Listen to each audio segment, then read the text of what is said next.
Now we're here with our first interview of the show. I'm here with Jess Tang, who is the Outreach and Partnership Lead over at Shad Canada. And Shad Canada is a national charitable organization that runs an award-winning enrichment program for exceptional high school youth and young adults. Jess is also a highly engaged alumni volunteer with the UBC Sauder School of Business. She's a UBC alumni, and it was 2008. 2013. 2013, you have a BCom from, and she also has a lot of experience speaking and supporting student events and mentoring those students as well. She's passionate about creating programs that hold space for authentic and courageous leadership, and is obsessed with cheerleading those who are willing to chase big, audacious goals. And interestingly enough, this is what I found was the most fun fact about Jess, is she's also a wrestling coach, and she's a board member of both Wrestling Canada and Ontario Wrestling, and she's committed to growing the number of females who participate at all levels of the sport, like athletes, coaches, and officials alike. Jess, thanks so much for coming on to AMS Kickoff today. Thank you for having me, and welcome first-year students. Congratulations on making it to UBC. Yes, so exciting. I remember when I was a first-year student, it's just that euphoric feeling. It's a once-in-a-lifetime thing. So how about you start off by telling us about Shad Canada and the work that you do to empower both young people and post-secondary students? Absolutely. So Shad is a national nonprofit, and we run a summer enrichment program where exceptional high school students or well-rounded go-getter students from all across Canada can spend 4 weeks in July living and learning at a university campus outside their hometown. So they live away from home for a month, and for 27 days, we give them access and exposure to diverse range of academic, leadership, and entrepreneurship learning experiences, and we give them an opportunity to meet like-minded students from across Canada, and they build this incredible community with each other. And the idea is that they leave this experience transformed, empowered, and confident as change makers to go make an impact in whatever communities they become a part of in the future. For me, I was a Shad alum myself. I went through the experience as a high school student, and it was so transformational for me that when I graduated university, I knew that community building, working with youth, and building spaces where youth feel empowered, like the experience I had at Shad, was really important to me. And so that's what drove me to work for the organization full-time. And so my job as the outreach lead in partnerships is to make sure as many students across Canada are given this opportunity to be able to apply to Shad, and my job involves me traveling across Canada to make sure students are aware of the opportunity, because if they're not aware of it, they can't apply, and I would never want a student to miss out on an opportunity simply because they had no idea we existed. Mm-hmm. In my role as a program director with the organization, I actually run the program at UBC, that Shad hosts at UBC. So every summer I live in totem residence, first-year residence, with 60 high school students from across Canada. And it truly is magical what happens when you put like-minded students together in one room and give them permission to show up authentically as they are. I think there's a magic in that. I think that's very similar to how university is where you take these incredible students from all across globally, bring them together and give them permission to show up as they are, to experience new challenges, and give them permission to fail and explore. You do that and magic happens, and I truly believe in that. Yeah, absolutely. And like you mentioned, a huge part of what Shad does is that community building, right? And it's also such an important part of a student's university experience, which is sort of part of why the program exists, is to build that community, of course. So what would you say that your advice is to both new and returning UBC students on how they can sort of feel that sense of community that's so integral to university life amidst the COVID-19 pandemic? Absolutely. I think first and foremost, believe that you can create a community even in an online format. It is possible, and you need to be open to that possibility, because if you're not open to it, you're going to miss out on opportunities for real, genuine connections to happen, and you're going to miss out on opportunities to experience that sense of belonging and community that is so integral to a university experience where you thrive and not just survive it. So my first advice to incoming and returning students is believe that it's possible to feel a part of a community here at UBC, even in an online format. And not simply wait for this pandemic to be over or wait for us to be back face-to-face at UBC for that to happen. And secondly, I would say building a community and building a space where people feel that they have that sense of belonging requires you as a student to be willing to show up as you are. Belonging means being able to show up as you are, not change who you are. And that is very different from what I think we're used to in high school, where as a high school student, you are conditioned to think about what it means to fit in. And fitting in is the exact opposite of belonging.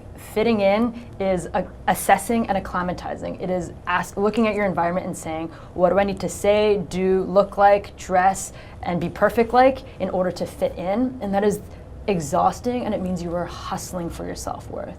And it's the opposite of belonging. So my advice to first-year students is, if you want to find that sense of belonging at UBC, you have to be willing to show up as you are and to trust that you do belong here. You've already made it, and I know imposter syndrome runs rampant, especially for students, because you got into the best university in the world, at least in my opinion. You made it here, you belong here, and we're just waiting for you to show up as you are.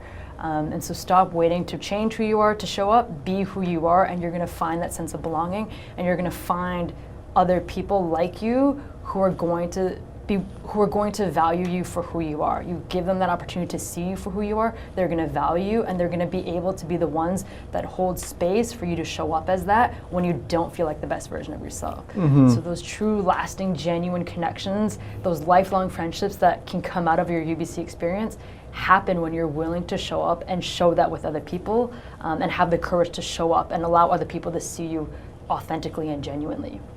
Which is terrifying, because that requires vulnerability, and that requires you to take a risk and to put yourself out there. But unless we put ourselves out there into our UBC experience, we won't be able to find those connections that are really meaningful and genuine to us. Yeah, no, absolutely. And a lot of your work also centers around inclusivity, sort of like you just talked about. And I think sort of the thing I want to ask you is, like, what are some ways that people watching right now can work to ensure that they're actively building inclusive communities? So when you have, some students who might feel like they need to fit in, maybe they're, of course there's some students who might feel more comfortable, like what can those students do to make sure that they are creating inclusive spaces for everybody in the UBC community?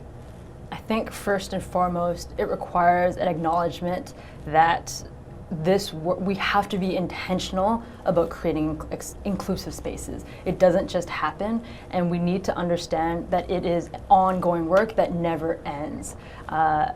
We have to be willing to say, I'm willing to put in the work, and I'm willing to actively, in everything that I do, be intentional about how can I create space that includes others, and be very conscious and intentional about challenging what systems and barriers are in place that exclude others. And so I think, by definition, an inclusive space is a space where people feel safe to put down their armor and to show up and have their hearts open to being seen as they are.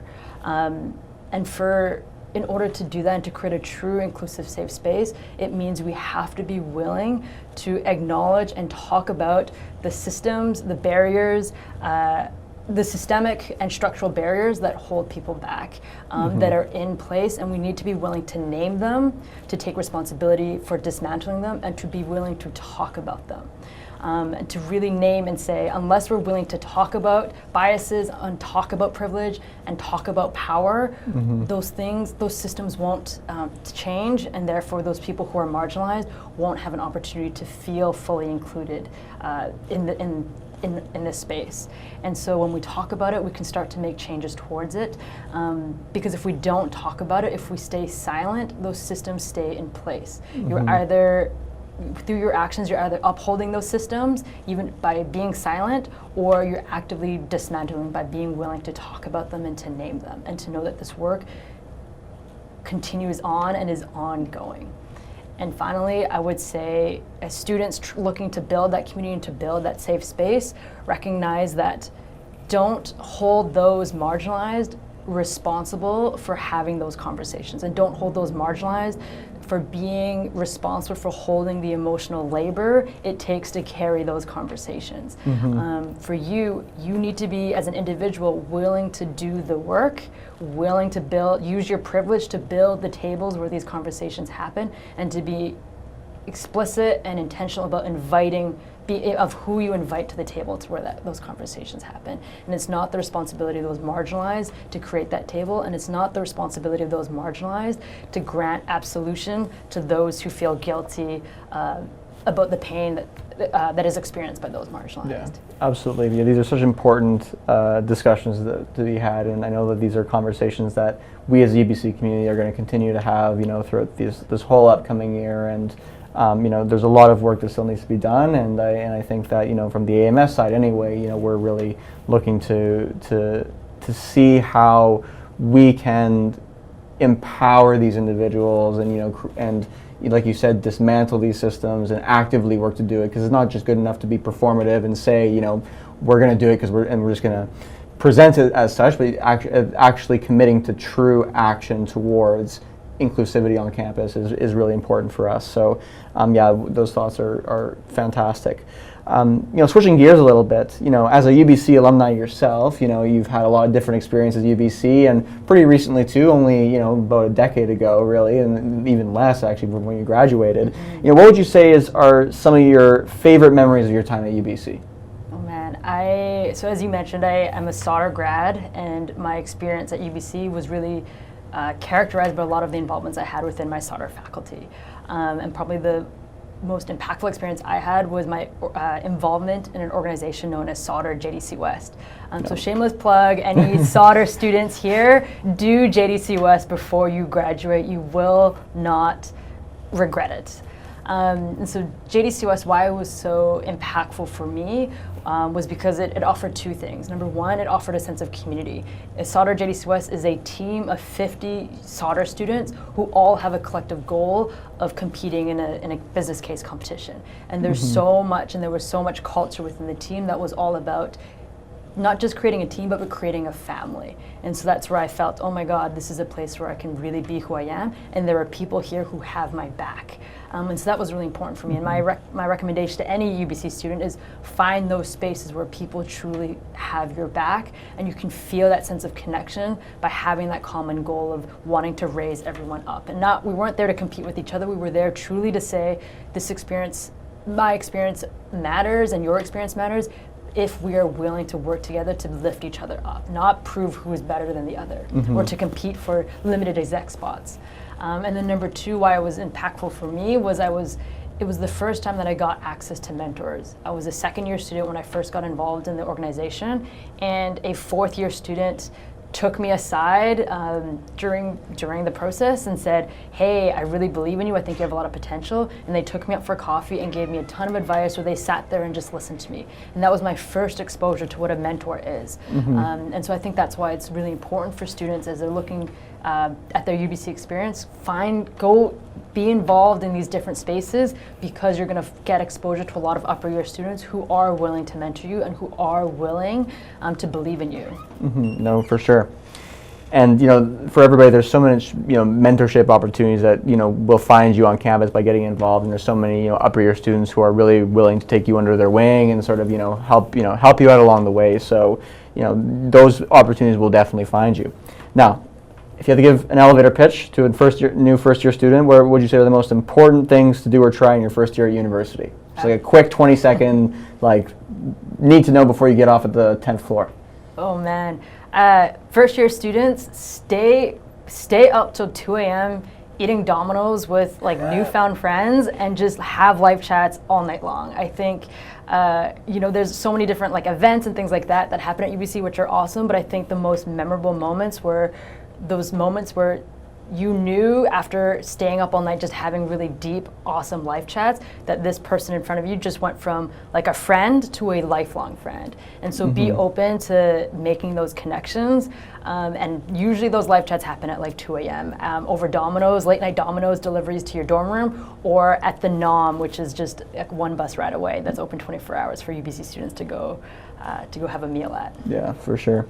Now, you're quite a fitness fanatic. You do CrossFit, you coach elite level wrestling. What would you say are the parallels between staying active, or competitive athletics, and some of the challenges and opportunities that students encounter, at university, and especially in their first year? Definitely. Something my roommate once said to me that has really stuck with me is he said, he was in a really busy work season, and he said, I am too stressed and I am too busy not to work out right now.